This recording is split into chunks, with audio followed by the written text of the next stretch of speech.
안녕하세요. 오늘부터 대외무역법의 법령과 규정에 대해 살펴보도록 하겠습니다. 오늘은 1강으로 대외무역법의 목적과 정의, 그리고 포괄적 아웃라인에 대해 간단히 살펴보는 시간을 가지겠습니다. 먼저, 대외무역법의 목적입니다. 대외무역법의 목적은 법 제1조에 규정되어 있는데요. 대외무역법은 대외무역을 진흥하고 공정한 거래 질서를 확립하여 국제 수지의 균형과 통상의 확대를 도모함으로써 국민 경제를 발전시키는데 이바지함을 목적으로 하고 있습니다. 대외무역법은 기본적으로 자유롭고 공정한 무역을 조장하고 필요 최소한의 제한을 통해 국민 경제의 발전을 도모하고자 하는 법입니다. 다음으로 대외무역법 2조에 규정된 각 용어들에 대해 살펴보도록 하겠습니다. 대외무역법상 수출이란 크게 5가지로 규정하고 있으며 다음 어느 하나에 해당하는 것을 말합니다. 첫 번째로 매매, 교환, 임대차, 사용대차, 증여 등을 원인으로 국내에서 외국으로 물품이 이동하는 것입니다. 여기에는 우리나라의 선박으로 외국에서 채취한 광물 또는 포획한 수산물을 외국에 매도하는 것도 포함합니다. 두 번째는 보세 판매장에서 외국인에게 국내에서 생산된 물품을 매도하는 것. 세 번째는 유상으로 외국에서 외국으로 물품을 인도하는 것으로서 중개무역에 의한 수출, 외국인도 수출, 무한 수출에 해당하는 것. 네 번째는 거주자가 비거주자에게 아래의 방법으로 용역을 제공하는 것입니다. 용역 제공의 종류에는 용역의 국경을 넘은 이동에 의한 제공, 비거주자의 국내에서의 소비에 의한 제공, 거주자의 상업적 해외 주재에 의한 제공, 그리고 거주자의 외국으로의 이동에 의한 제공으로 4가지가 있습니다. 마지막으로 거주자가 비거주자에게 정보통신망을 통한 전송과 컴퓨터 등 정보 처리 능력을 가진 장치에 저장한 상태로 반출 반입한 후 인도엔 인수하는 방법으로 전자적 형태의 무채물을 인도하는 것 역시 대외무역법상 수출에 해당합니다. 이번에는 대외무역법상의 수입에 대해 알아보도록 하겠습니다.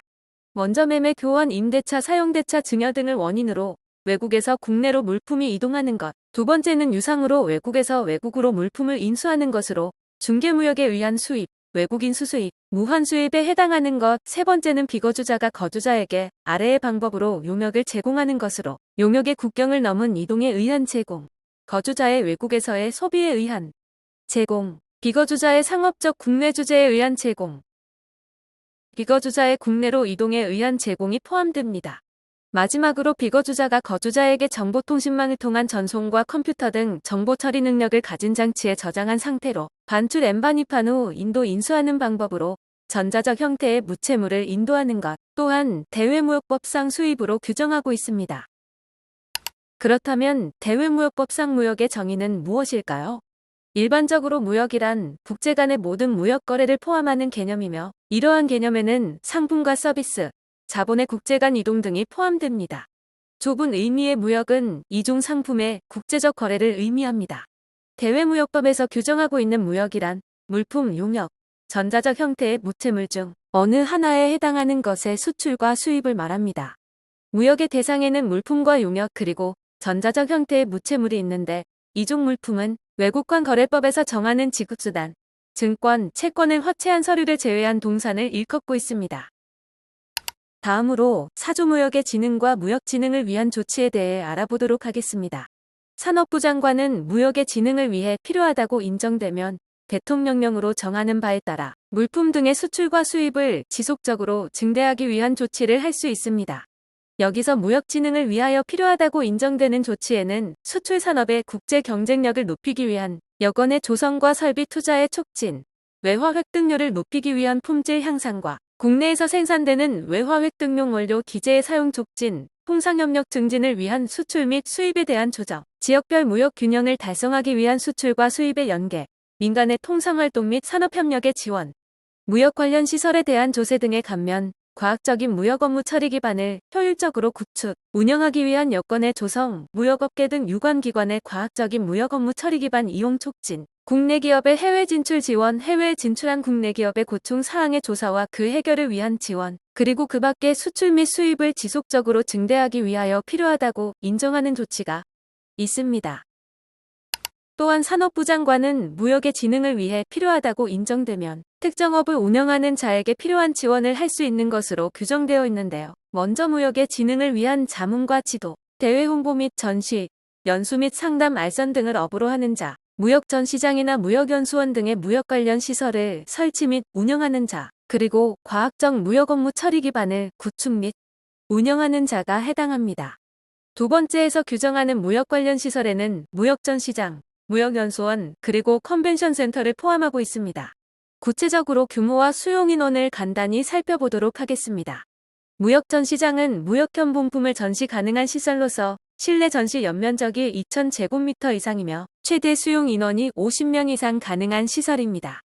무역연수원은 무역 전문 인력을 양성할 수 있는 시설로서 연면적이 2000제곱미터 이상이고 최대 수용 인원이 500명 이상인 시설입니다.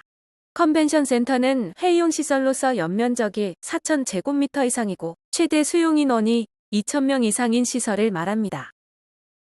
다음으로 대외무역법 제5조 무역에 관한 제한 등 특별 조치에 대해 알아보도록 하겠습니다.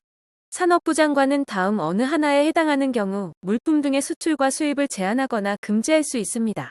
첫 번째는 우리나라 또는 교역상대국의 전쟁, 사변 또는 천재지변이 있을 경우 교역상대국이 조약과 일반적으로 승인된 국제법규에서 정한 우리나라의 권익을 인정하지 아니할 경우 교역상대국이 우리나라의 무역에 대하여 부당하거나 차별적인 부담 또는 제한을 가할 경우 헌법에 따라 체결, 공포된 무역에 관한 조약과 일반적으로 승인된 국제법규에서 정한 국제평화와 안전유지 등의 의무를 이행하기 위하여 필요한 경우 국제평화와 안전유지를 위한 국제공조에 따른 교역여건의 급변으로 교역상대국과의 무역에 관한 중대한 차질이 생기거나 생길 우려가 있는 경우 그리고 인간의 생명, 건강 및 안전, 동물과 식물의 생명 및 건강, 환경보전, 국내 자원 보호를 위하여 필요한 경우가 있습니다.